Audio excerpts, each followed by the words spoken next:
Hey guys, the Files Most Excellent here again, and thanks for tuning into another video. And in this one I've actually decided I'm going to keep it more casual and go easy on the editing process so that I can hopefully stay more focused on my main project and eventually finish it. That is the Gnosticism video that I've been working on for literal years now. Because part of the reason it's taking so long is that I have to just keep stopping over and over to work on smaller videos so that the channel won't totally stagnate. Because what's the point of making this epic video about Gnosticism if when I come back to post it, I've essentially lost the majority of my audience, you know? And so hopefully this kind of format, which is much less intensive when it comes to editing, will help me be more productive in that regard. And maybe even drop more videos more often. And you guys let me know in the comments what you think about this kind of format. Would you prefer I put more editing into the videos and produce less overall like I normally do? Or keep it light on the editing and put that extra effort into my bigger project? So go ahead and voice your opinion below. But today actually I want to talk about the Freemason Albert Pike and actually demonstrate that he was a Luciferian in spite of what you will hear from Masonic apologists. And for example, many of you are probably familiar with this quotation from Pike on the screen where he claims that the upper echelon of Masonry is Luciferian. But this quote is disputed by Masons, and it's basically taken as gospel truth by them that it's a hoax, because they'll say it's what's known as the Taxil hoax, where the man who first put this quote to print, Leo Taxil, supposedly and genuinely confessed to forging the quotation to trick everyone. Now, I want you to know that I personally reject this whole narrative about the Taxil hoax, and I myself still hold the quote to be genuine after looking into that issue in some depth. And so that's why you'll still see it appear in some of my videos. It's not because I'm trying to trick people with a fake quote, but because I reject the claim of hoax, though I do recognize that it's disputed. But the purpose of this video isn't to refute the Taxil hoax, though I will say briefly that the public confession offered as proof by those claiming hoax has some serious holes in it. And to be clear, I'm not denying that Taxil quote-unquote confessed. Rather, I'm just denying that his confession was genuine. I mean, just saying, there's ways to force a false confession out of people, you know? And if you know anything about the dark past of Masonry, where they literally had people like William Morgan murdered to keep their secrets, which is a matter of historical fact. Go read the history behind William Morgan and what happened to him. So with that kind of thing in mind, the idea of a forced confession doesn't really sound all that crazy. But that said, if one looks at the publicly available confession where Taxil confessed to the press and the Catholic Church of his day, there's obviously some funny business going on, to say the least. Because firstly, the whole confession was supposedly recorded by a single individual present for the event in full spontaneity. That is, they supposedly wrote it as the crowd, the press, and Taxil himself just went back and forth with each other. And it's a massive undertaking if that's true, because it runs to more than 13,000 words, and you can see on the screen an example of the constant back and forth that goes on in the confession, which even for a modern stenographer with all the technical advances that we have, this would be pretty difficult to keep up with the constant back and forth and try to keep it all straight who said what in what order. So the idea of these 13,000 plus words being recorded in their full moment-by-moment spontaneity like that is pretty absurd. And so I think this write-up borders on a fictional novel. I mean, even the way it's recorded for public consumption is like an amateur playwright would compose his propaganda. I mean, tell me if you think that this back-and-forth banter that took place in a public place is actually genuinely believable. Because this just isn't the way real people in the real world speak in public dialogue, not even back then. Instead, this is the way performers in a play speak, that is over-the-top dramatic. So I think it's pretty clear that the record of the public confession is highly suspicious, and that's just the beginning of the issues. But these are the kinds of things that lead me to believe that the whole confession was nothing more but a well-crafted cover story that was meant to deal with the embarrassment the Masonry faced when Pike's letter giving instructions to the 23 Supreme Councils of the world fell into the hands of the public. Because for 20 long years after the Pike quote surfaced, Masonry was facing tremendous backlash and falling numbers due to one of their most prestigious members being labeled a Satanist because of this nefarious quote. And then, wouldn't you know it, coincidentally out of nowhere, Taxil just suddenly announces that he just concocted the whole thing as some elaborate prank that fooled everyone and that the letter could just be disregarded. And then Taxil himself would go on to be considered a lying scoundrel for the rest of his life, just totally destroying his reputation. And so, in the end, the confession really only benefited one group of people, that is, the Masons, who now had the perfect excuse to dismiss anyone who brought up Pike's Lucifer quote, which is exactly what happens now. Because anytime anyone mentions the quote, or even other quotes by Pike that mention Lucifer, Masons dismiss them immediately and begin accusing those using it of being deceitful. Well, if that was the only quote we had from Pike implying that he believed Luciferian doctrine, then I probably wouldn't be so hesitant to accept the claimed hoax. But the truth is that this quotation from Pike authenticates itself when we set it against his other known beliefs and writings, and other similar quotations from his like-minded peers even. And so now I actually want to talk about the infamous Lucifer quote from Pike found in his undisputed work, Morals and Dogma. Which, don't get me wrong, when I say it's undisputed, I mean no one disputes that Pike wrote it. But the meaning of the quote is definitely highly disputed by Masons, because they'll want to portray it as though Pike isn't actually saying anything positive about Lucifer, he's just making a passing statement that we shouldn't read too much into. But when we carefully examine the quote, you're going to see that it's totally consistent with Pike's words found in the Taxol hoax quote. And so firstly, note how Pike capitalizes the word light in the third sentence here. And you can see that's not my alteration, but it appears in the original text that way. This actually shows that Pike is speaking about the light of Masonry, as he and many other Masonic authors call it, because they teach Masonry as a searching after and a bequeathing of light, that is, enlightenment or illumination about divine truth. And it's all through the pages of Morals and Dogma, and this is how Pike always refers to it, that is, by capitalizing the first letter of the word. So Pike is saying here that Lucifer the Lightbearer is actually bearing the very light, capital L, of Masonry itself. And so that's why he also speaks of this light that Lucifer bears as being splendorous, that is, grand or magnificent. And when you think about it, you don't call the light of a being you think is evil splendorous. That's like what you call the light of God or something, because splendor is a good, positive quality. So this clearly shows Pike is looking at Lucifer in a positive way here in the quote. And even further, notice how he begins the quote by seemingly arguing that Lucifer can't be an evil being of darkness because he's called Lucifer, which means light bearer. And so in other words, his argument is that Lucifer can't be evil with a name like that. It's like he's saying, well, that's a strange name for God to give to someone in the Bible if he thinks he's a bad guy. So he's clearly trying to undermine the biblical and Christian view that Lucifer is a being of darkness, since their own Bible calls him Lucifer. Though technically Pike's uninformed in the matter here, since Lucifer is just a much later Latin translation of the original word Hallel, which Hallel just means brazen or shining one, not light bearer, as I cover in my Is Lucifer Satan video.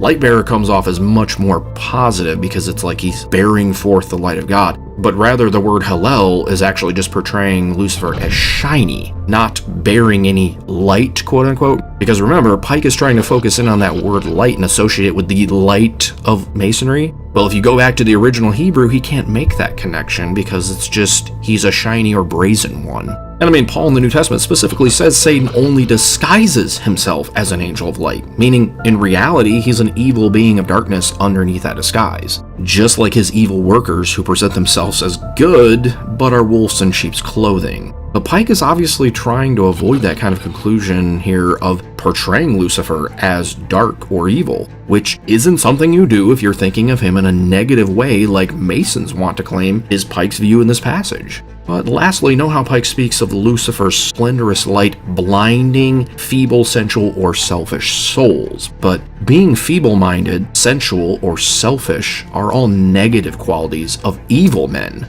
So Lucifer only blinds the wicked, not the righteous or good people of the world? Why would that be if Pike is thinking of him in the traditional sense as being a villain? Because you don't blind people on your own team, obviously. No, Pike is actually saying this because he thinks of Lucifer in a positive sense and sees him as the guardian of occult enlightenment. And this is all coming out of a book where Pike himself has argued several times now that keeping the hidden knowledge of the occult from the ignorant masses is a good and upright thing to do. And he obviously does this as a justification for why Masonry conducts secret rituals and confers hidden knowledge on its members. So here, though, in our passage, Pike portrays Lucifer as doing the very same thing that Masonry itself does. That is, he keeps the wicked, feeble-minded masses from attaining the light, with a capital L, mind you, which we know from elsewhere in Morals and Dogma that Pike is all for. Take, for example, these quotes on the screen, and especially pages 77 and 78, where Pike says Masonry misleads people intentionally away from the truth, which it calls light, capital L, and claims that truth is not for those who are unworthy of it. And so again, we can see that Pike says Masonry does exactly what he says Lucifer does. And so concealing and blinding the unworthy from the truth, like Lucifer does here, is a noble thing in Pike's mind. And so we shouldn't read these words about Lucifer here and think of them as condemnatory. And so I think that right there is enough, and that's actually case closed on that one. But you know what? Masons will appeal to the previous sentence of this quotation for Morals and Dogma and pretend that just changes everything, even though we clearly showed that what Pike said here cannot be taken as him speaking negatively about Lucifer. And I mean, we don't have to quote every single thing Pike says about Lucifer to prove our point. We could still make our point that Pike praises Lucifer, even if in other places, or even in the prior sentence, he does the opposite. Because we're technically not responsible if Pike is contradictory in his statements about Lucifer throughout the book. I mean, I think Pike is guilty at times of being contradictory throughout Morals and Dogma, since he wants to associate himself with Christianity and Christ, and yet in essence he denies that by speaking positively and intermixing beliefs about ancient pagan religions and heresies like Gnosticism and Kabbalah. And so we don't have to account for why Pike seemingly says the opposite of his opinion elsewhere to be able to correctly interpret his words in the initial quote that I gave, right? All we have to do is correctly interpret his words here to show that he does in fact praise Lucifer, and then that's game over. But all that said, let's go ahead and address this previous sentence to leave absolutely no wiggle room for Masonic apologists. And so the first problem here is that these individuals will act like the sentence is Pike giving the reader his opinion on Lucifer. Because they'll say something like, it's rather hard to despise Lucifer in one sentence, and yet praise him in the next. And so they obviously take Pike here to be saying something like, I despise Lucifer. But that's a total abuse of the text. It plainly does not say that. He says the apocalypse, which is what Catholics call the book of Revelation from the Bible, is to the grand pontiffs of the 19th degree, such and such a thing. And so he very clearly does not say that this is so with him, as it's so often made out to be. No, it absolutely and emphatically does not say that. Rather, he's clearly saying this is the view of others, or even the Bible here. And even further than that, if you wanted to say something like, well, he's saying it's the belief of these 19th degree Masons he's talking about, so of course he agrees since he's also a fellow Mason. But the problem with that kind of argument is that we already know from the other quotations I showed from this exact same book that Pike speaks plainly about the many false interpretations that are fed to lower ranking Masons like this. So just because he says the Grand Pontiffs of the 19th degree take something to be one way does not mean he himself views it in that way. And that all goes double when he refers to the Bible as viewing something in a particular way, which is actually his main point in this sentence. Just because the sublime faith of Christianity, remembering that Pike has many nice things to say about Christianity, but denies it in principle, but just because Christianity despises Lucifer and looks to God alone, does not mean that Pike subscribes to that notion. Since in the very next sentence, he makes an argument against the biblical teaching that Lucifer is a being of darkness. And actually, even here in this sentence, Pike also speaks positively about Lucifer, because Pike says that these other sources outside himself despise the pomp of Lucifer. Pomp means magnificence, and it's a synonym of the very splendor Pike in the next sentence will apply to the light of Masonry that Lucifer himself bears. And so again, same argument as before here, you don't speak of someone being splendorous or magnificent if you think they're evil and malevolent. And notice he also says that they despise the works of Lucifer, which works is a word that's elusive of good works, never bad ones. For example, when people say you're not saved by works, they don't mean you're not saved by evil works. No one would think that. We all take for granted that when someone says that, they mean good deeds and not evil ones. No, to evoke the idea of evil deeds, he'd have to say more than just works, because works universally conveys the idea of good works. Not one or the other, just arbitrarily take your pick. And so Pike pretty clearly seems to be saying that these 19th degree Masons despise the magnificence and good deeds of Lucifer. And again, it's clear here that he's not attributing this view to himself, but to others. It's not till the next sentence that he clearly explains his own view of the matter. But the final nail in the coffin when it comes to whether this quote from Pike is truly Luciferian or not is the little-known fact that most of this whole quotation is lifted, without citation mind you, from the writings of a very well-known Luciferian, Eliphas Levi.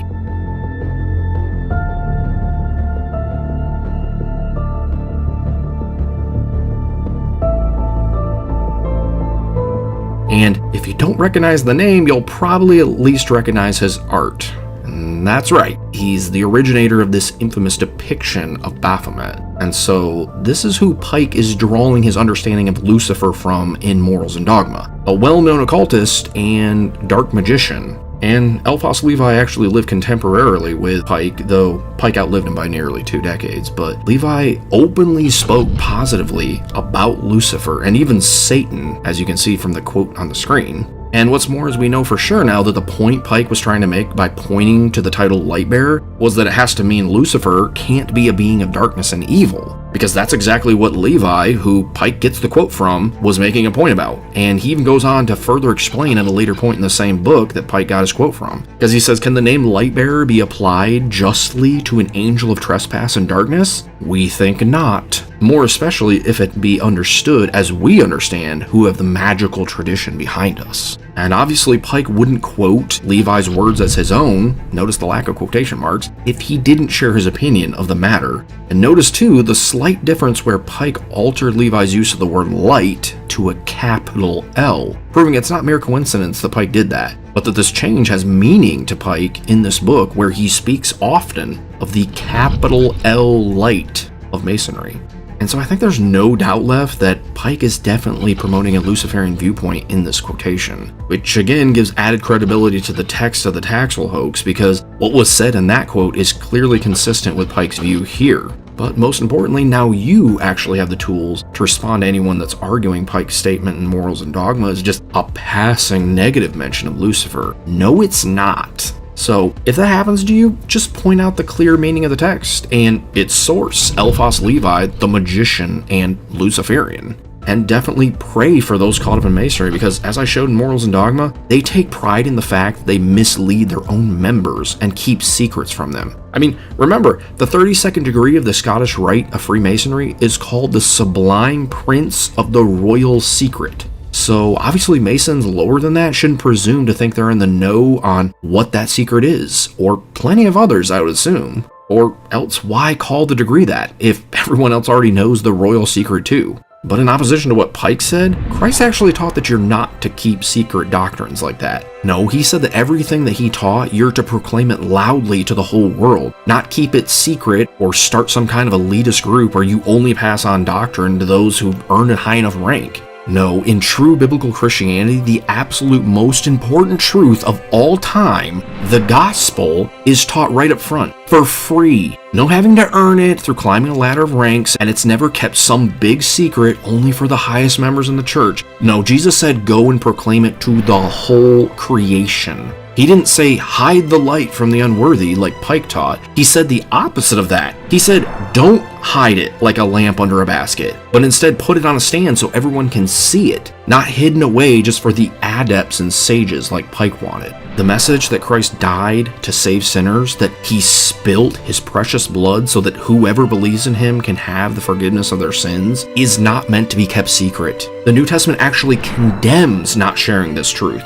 Because people need to know that if they turn from their life of sin and come to Christ and trust in him for their salvation, God will lay on Jesus all their sins, past, present, and future, so that they'll be as clean and pure as fresh snow in God's eyes. Because it's an exchange, the great exchange. Because Christ takes your sins onto himself and is punished with the punishment you deserved from God, while you take onto yourself all the goodness and perfect obedience that Christ lived out in his life. And God in turn blesses you with the reward that only Jesus ever deserved. That is eternal fellowship with God and being seated at his right hand in the heavenly places, rejoicing in him forever and ever. The whole world needs to hear this message. It's not just for the leadership in the church or some special group of intellectual people like Albert Pike and his Masonic pals. No, Jesus charged us to tell it to the whole world.